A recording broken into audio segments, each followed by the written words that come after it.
Assalamualaikum warahmatullahi wabarakatuh. Kami dari kelompok 8 akan membahas sebuah materi tentang Leonard Bloomfield dengan kehidupan sehari-hari. Leonard Bloomfield sendiri lahir pada tanggal 1 April 1887 di Chicago. Dia lulus dari Harvard College pada usia 19 tahun dan melakukan pekerjaan pasca sarjana selama 2 tahun di Universitas of Wisconsin, di mana ia juga mengajar di Jerman. Minat dalam linguistik terangsang oleh Edward Prokos, seorang ahli bahasa di Departemen Jerman. Bloomfield menerima gelar doktor dari University of Chicago pada tahun 1909. Teori linguistik Bloomfield tersendiri ini akan bias diterangkan dengan lebih jelas kalau kita mengikuti anekdot Jack and Jill Bloomfield pada tahun 1933 ayat 23. Dalam anekdot itu diceritakan Jack and Jill sedang berjalan-jalan. Jill melihat buah apel yang sedang masak di sebatang pohon. Jill berkata kepada Jack bahwa dia lapar dan ingin sekali memakan buah apel itu. Jack memanjat pohon apel itu dan memetik buah apel itu, serta memberikannya kepada Jill. Penjelasan 1. Jill melihat apel atau stimulasi. 2. Otak Jill bekerja mulai dari melihat apel hingga berkata kepada Jack. 3. Perilaku atau kegiatan Jill sewaktu berkata kepada Jack atau respon. 4. Bunyi-bunyi atau suara yang dikeluarkan Jill sewaktu berbicara kepada Jack. 5. Perilaku atau kegiatan Jack sewaktu mendengarkan bunyi-bunyi atau suara yang dikeluarkan Jill atau stimulasi. 6. Otak Jack bekerja mulai dari mendengarkan bunyi suara Jill sampai bertindak. 7.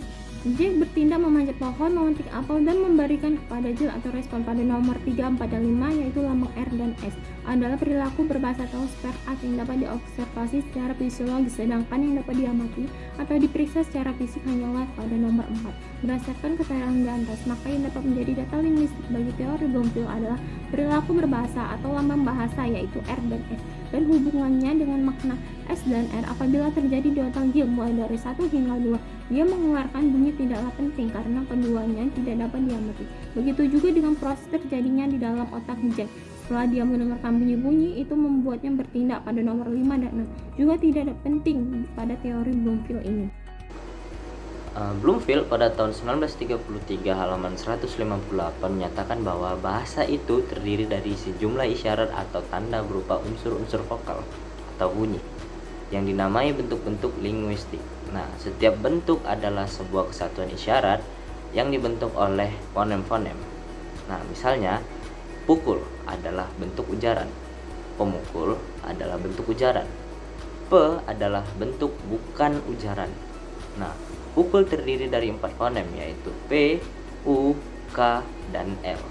Nah, di sini fonem U digunakan 2 kali. Nah, dari contoh tersebut dapat dilihat bahwa setiap ujaran adalah bentuk, tetapi tidak semua bentuk adalah ujaran. Menurut Bloomfield, ada 2 macam bentuk, yaitu bentuk bebas atau free form, yakni bentuk yang dapat diujarkan sendiri seperti bentuk mamat, jalan, dan kaki dalam kalimat mamat jalan kaki.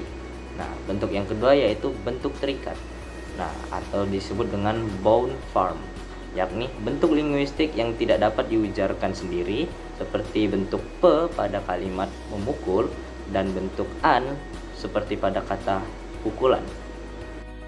Dalam teori linguistik Bloomfield ada beberapa istilah atau term yang perlu dikenal, yaitu sebagai berikut. 1. Fonem. Fonem adalah satuan bunyi terkecil dan distintif dalam leksikon suatu bahasa, seperti bunyi U pada kata bahasa Indonesia bakul, karena bunyi itu merupakan bunyi distintif dengan kata bakal. Nah, di sini kita lihat kedua kata itu, bakal dan bakul, memiliki makna yang berbeda karena perbedaan bunyi U dan bunyi A. Yang kedua ada morfem. Morfem adalah satuan atau unit terkecil yang mempunyai makna dari bentuk leksikon. Umpamanya yaitu dalam kalimat amat menerima hadiah terdapat morfem, yaitu amat, menerima, dan hadiah. Yang ketiga ada frase. Frase adalah unit yang tidak minimum yang terdiri dari dua kata bentuk bebas atau lebih. Umpamanya dalam kalimat adik saya sudah mandi, terdapat dua frase, yaitu frase adik saya dan frase sudah mandi. Kata adalah bentuk bebas yang minimum yang terdiri dari satu bentuk bebas dan ditambah bentuk-bentuk yang tidak bebas. Misalnya, pukul, pemukul, dan pukulan adalah kata, sedangkan pe dan an bukan kata, tapi semuanya pe, an, dan pukul adalah morfem. Kalimat adalah ujaran yang tidak merupakan bagian dari ujaran lain dan merupakan satu ujaran yang maksimum. Misalnya, Ahmad duduk di kursi, Ahmad melihat gambar, dan ibu dosen itu sangat cantik. Bloomfield dalam analisisnya berusaha memenggal-menggal bagian-bagian bahasa itu, serta menjelaskan hakikat hubungan di antara bagian-bagian itu. Jadi, kita bisa lihat bagian-bagian itu mulai dari fonem, morfem, kata, frase, dan kalimat.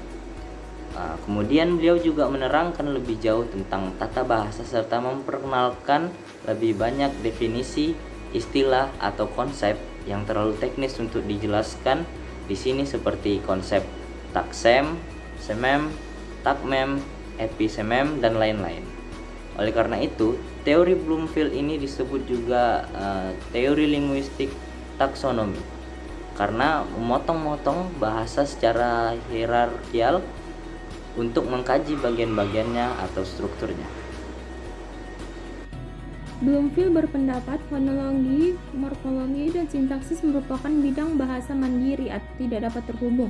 Tata bahasa lain yang memperlakukan bahasa sebagai sistem hubungan adalah tata bahasa yang stratifikasi yang dipelopori oleh S.M. Lem. Tata bahasa lain yang memperlakukan bahasa sebagai sistem unsur adalah tata bahasa takmemik yang dipelopori oleh Kapike. Menurut pendapat ini, setiap gatre yang isi oleh sebuah elemen ini bersama elemen yang lain membentuk suatu satuan yang disebut oleh Tekmen.